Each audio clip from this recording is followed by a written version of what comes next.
is up? What is up, YouTube boxing family? It's K right here. I'm back at it with another good video for you guys today.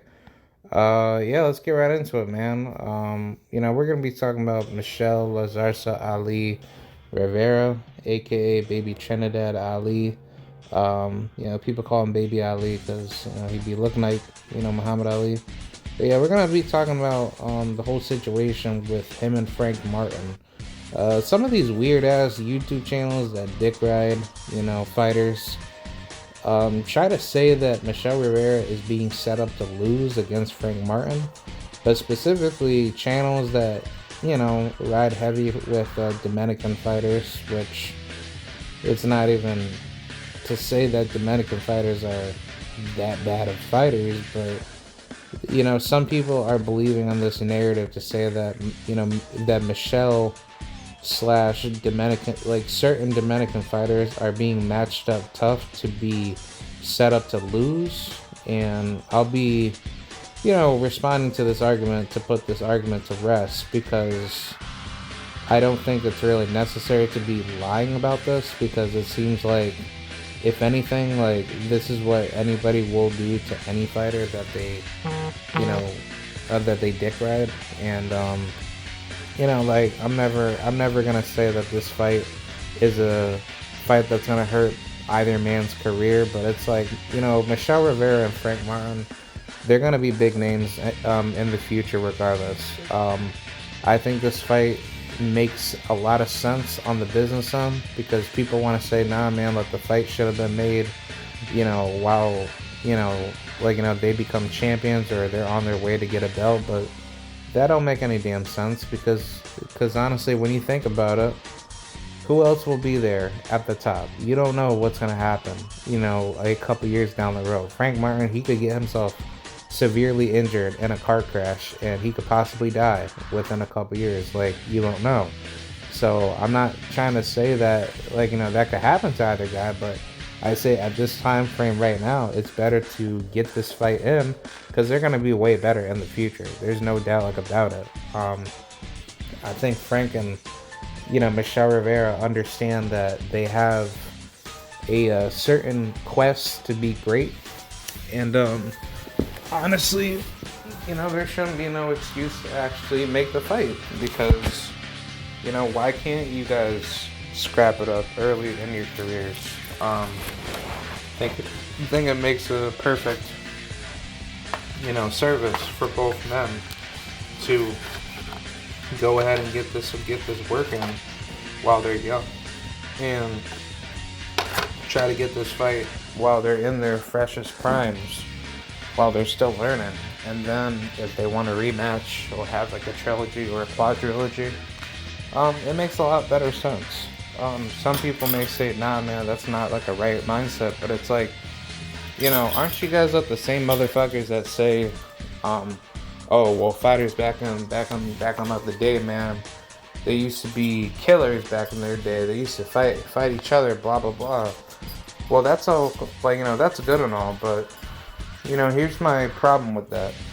You guys support those fighters that were good back in their day, supporting the best fighting the best, because that's what those fighters had to do in order to make their money in the sport, in which they didn't make like the best amount of money. But I'll even use Tommy Hearns, I could use Bobby Chacon, shout out to Skywalker, that's his uncle.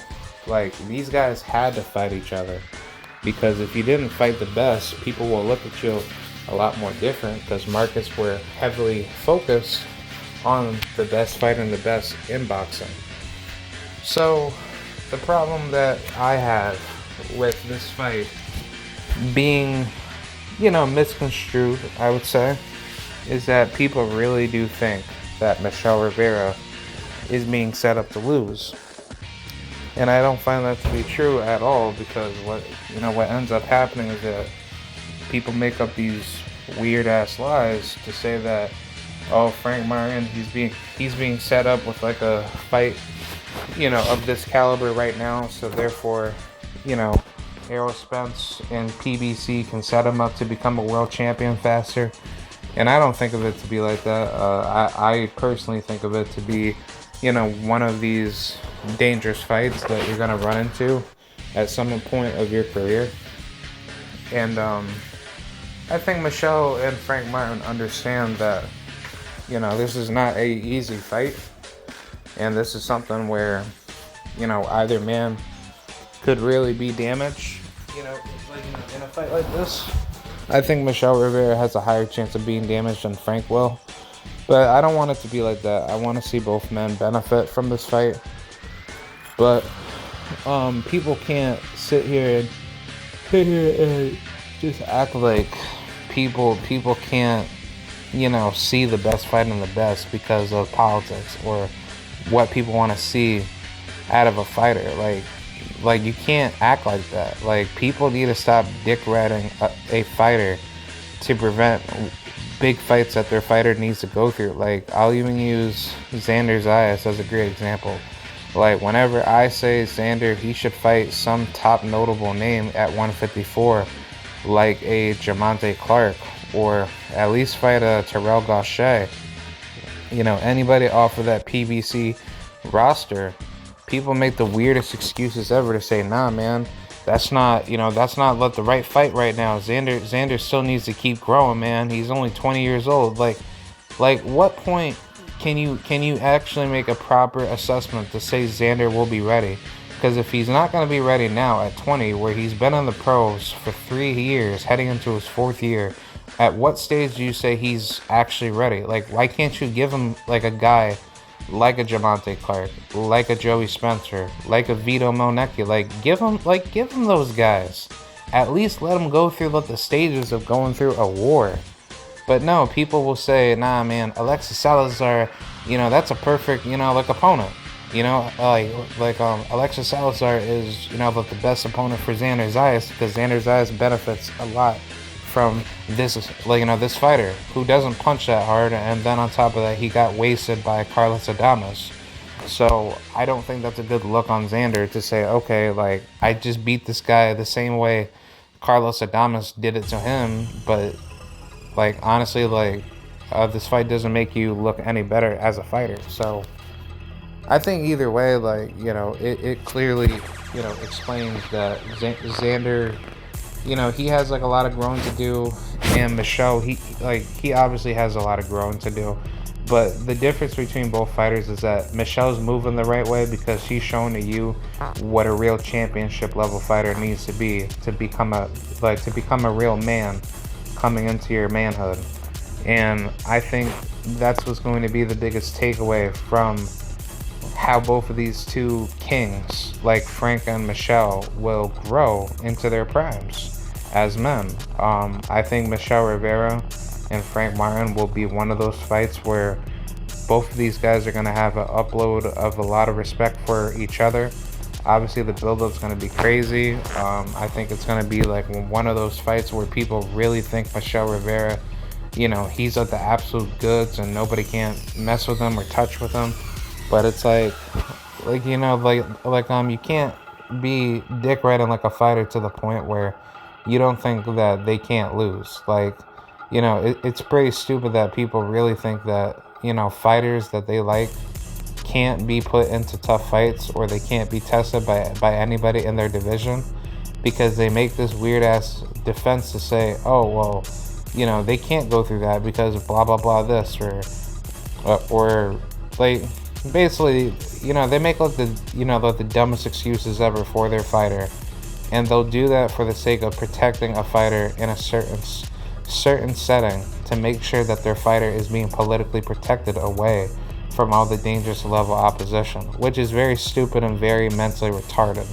So either way, in my honest belief, Frank and Michel are two different fighters. Well, they're two fighters that are cut from a different cloth, and they just have a different killer breed inside of them, where they don't care about their records no more. They just care about being great. And I think that's something that, we as boxing fans and we as students of the game that study the sport, constantly, we need to stop protecting these fighters. We need to stop thinking that their record has to matter, the money has to matter. It doesn't fucking matter.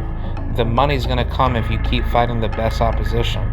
But not a lot of people want to do that because nobody don't want to be like a Sean Porter type fighter where they fight everybody. Like they literally fight everybody in the damn division. But guess what? The benefit of Sean Porter doing that is that he ended up becoming a 2-time world champion. Fought in the best fights of his career, and he ended it off with a very good war with Terrence Crawford. I'm not saying that your career should end up like that, but I mean, hey, if you get paid big money to lose to some up-and-coming guy or some up-and-coming girl in your division, but you gave them like their toughest fight, at least you have like something to be credited for. Because if you do win and beat them, yeah, just keep on going till like your body says, okay, it's over, man. Like you can't go any much more longer. Like, I truly believe that a warrior should continue the path of their legacy until everything is all said and done and their body can't continue no more. So, I mean, that's just pretty much how I see it between Frank and Michel. These are two men that are going to give each other a lot of respect after the fight's over. And obviously this is going to be one of the most, destructive fights in the lightweight division. If anything, this is going to feel like a world title fight more than anything, because people don't realize like the level of tenacity and the level of popularity that fighters of this caliber go through. And I think once we get to this point, come December 10th or December 17th, I'm sorry, like both of these men are really going to show a lot of love and a lot of respect. So I just want to give my respects to Frank Martin and Michel Rivera. I love both of these fighters, man. I wish I could personally meet them in real life and just tell that to them. And yeah, man, that's pretty much it. Shout out to Aerosmith. Shout out to 14 Promotions. That's Michel Rivera's promotional connection, if I'm not mistaken. And shout out to everybody from both teams. So I'll see you guys later. Peace out. Shout out to the mighty LDBC TWT. And yeah, man, I am out. Peace out. More videos coming on the way. I'll be bringing out Shakur Stevenson and Pitbull Cruz. So I'll see you guys later. Bye.